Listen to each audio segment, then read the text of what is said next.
तो बच्चों आज हम लोग तारे और सूर्य परिवार के बारे में जानेंगे। तो सबसे पहले इसमें आकाशीय पिंड। तो आकाशीय पिंड किसको कहते हैं? आकाश में विभिन्न प्रकार के गोले या पिंड को देखते हैं जिसे आकाशीय पिंड कहते हैं। आकाश में हम विभिन्न प्रकार का पिंड को देखते हैं, वह क्या कहलाता है? आकाशीय पिंड कहलाता है। जैसे क्या क्या देखते हैं? चांद, तारे, सूर्य, ग्रह और बहुत सारे, ये सभी क्या है? आकाशीय पिंड है। ये सभी आकाशीय पिंड है। अब है तारे। तारा किसको कहेंगे? तारा भी एक आकाशीय पिंड है। तो वैसा आकाशीय पिंड जो अपना प्रकाश स्वयं उत्सर्जित करता है, मतलब उसका अपना प्रकाश होता है, तो उसको तारा कहेंगे। जैसे सूर्य क्या है? सूर्य का अपना प्रकाश है, स्वयं प्रकाश उत्सर्जित करता है, इसलिए सूर्य भी एक तारा है। और सूर्य को पृथ्वी का निकटतम तारा भी कहा जाता है। ठीक है। और आसमान में देखते हैं ना तारे, जब आसमान साफ रहता है तो तारा, आसमान में तारे देखने में बड़ा मजा आता है और बहुत सुंदर दृश्य दिखता है। ठीक है। तो सूर्य एक तारा है और हमसे यह सबसे निकटतम तारा है।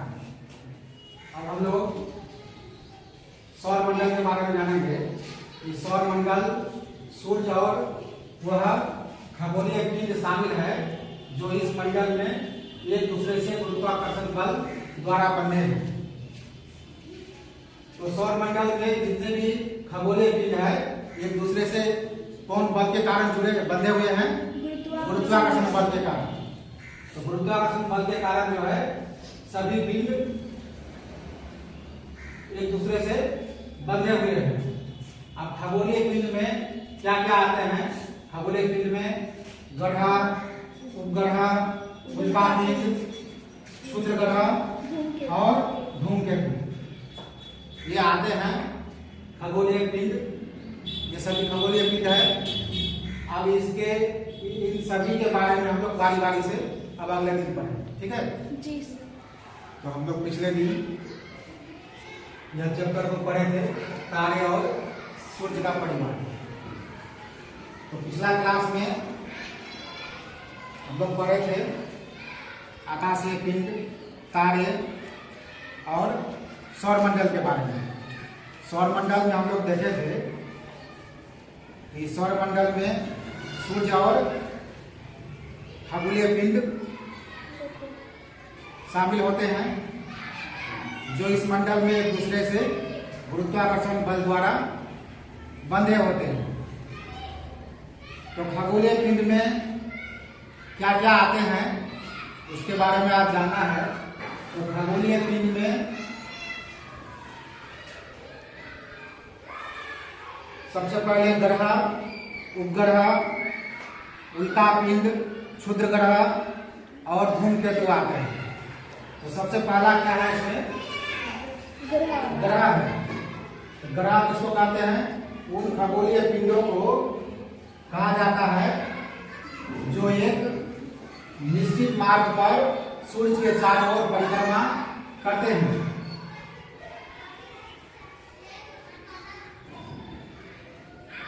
किसके चारों ओर परिक्रमा करते हैं? सूर्य के चारों ओर परिक्रमा करते हैं। और हमारे मंडल में कुल कितने ग्रह हैं? 8 ग्रह हैं। 8 ग्रह होते हैं। और वो 8 ग्रह कौन कौन है? बुध, शुक्र, पृथ्वी, मंगल, बृहस्पति, शनि, अरुण, वरुण। ये 8 क्या है? ग्रह है। ये 8 ग्रह होते हैं। उसके बाद दूसरा है उपग्रह। उपग्रह ऐसी खगोलीय पिंड को कहा जाता है जो ग्रह, क्षुद्र ग्रह या किसी अन्य वस्तु की परिक्रमा करता है, उसको उपग्रह कहते हैं। उसके बाद तीसरा क्या है? उल्का पिंड। उल्का पिंड। उल्का पिंड किसको कहते हैं? यहाँ लिखे हैं कि पत्थर या लोहे का टुकड़ा जो अंतरिक्ष से पृथ्वी पर गिरता है, मतलब उसके समान उस तरह का गिरता है, पिंड होता है जो पृथ्वी के निकट से गुजरने पर पृथ्वी के गुरुत्वाकर्षण से आकर्षित होकर गतिमान हो जाते हैं और स्वयं चमकने लगते हैं। यह जो है उल्का पिंड कहलाता है। पृथ्वी के निकट जब यह गुजरता है तो गुरुत्वाकर्षण के कारण यह जैसे खींचा जाता है, वह गतिमान होने लगता है और चमकने लगता है, मतलब गतिमान लगता है और चमकता भी है। तो वो क्या है? उल्का पिंड।